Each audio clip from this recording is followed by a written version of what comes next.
सर्वत्र महाराष्ट्र राज्य विधानसभा सार्वत्रिक निवडणुकीची रणधुमाळी सुरू असून मिरज विधानसभा मतदारसंघामध्ये महायुतीचे अधिकृत उमेदवार डॉक्टर सुरेशभाऊ दगडू खाडे यांचा प्रचार अंतिम चरणात पोहोचत आहे। मिरज ग्रामीण भागात महायुतीची प्रचार यंत्रणा मोठ्या संख्येने कार्यरत झाली असून ग्रामीण भागातील महायुतीचे कार्यकर्ते व ज्येष्ठ नागरिक, महिला भगिनी यांचा सहभाग उल्लेखनीय आहे। मतदारसंघामध्ये एक उत्साहाचे वातावरण दिसून येत आहे। सुरेशभाऊ खाडेंच्या रूपाने सर्वांना सोबत घेऊन काम करणारा लोकप्रतिनिधी मिळाला आहे अशी भावना जनमानसात दिसत आहे। मतदारसंघामधील नेटके नियोजन, जनसंपर्क आणि महायुती सरकारच्या विविध लाभकारी योजनांमुळे ही या निवडणुकीमध्ये महायुतीचे उमेदवार सुरेशभाऊ खाडे हे मोठ्या मताधिक्याने निवडून येतील असा विश्वास जनतेत दिसून येत आहे। मिरज ग्रामीण भागातील गुड्डेवाडी मालगाव या गावामध्ये डॉक्टर सुरेशभाऊ खाडे यांचा प्रचार दौरा पार पडला। या भागात प्रचार दौऱ्यामध्ये नागरिकांचा सहभाग व मिळालेला प्रतिसाद अगदी उत्साही होता। गावातील महिला भगिनींनी औक्षण करून भाऊंना निवडणुकीसाठी शुभेच्छा दिल्या।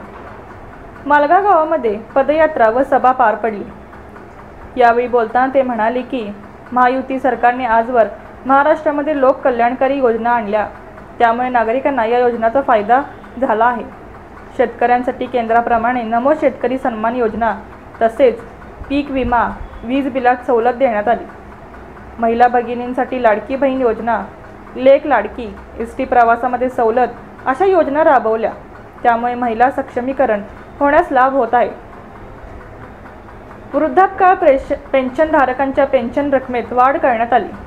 बांधकाम कामगारांसाठी विविध योजना आणून त्याचा लाभ तळागाळातील बांधकाम कामगारांना मिळवून देण्यासाठी प्रयत्नशील राहिला।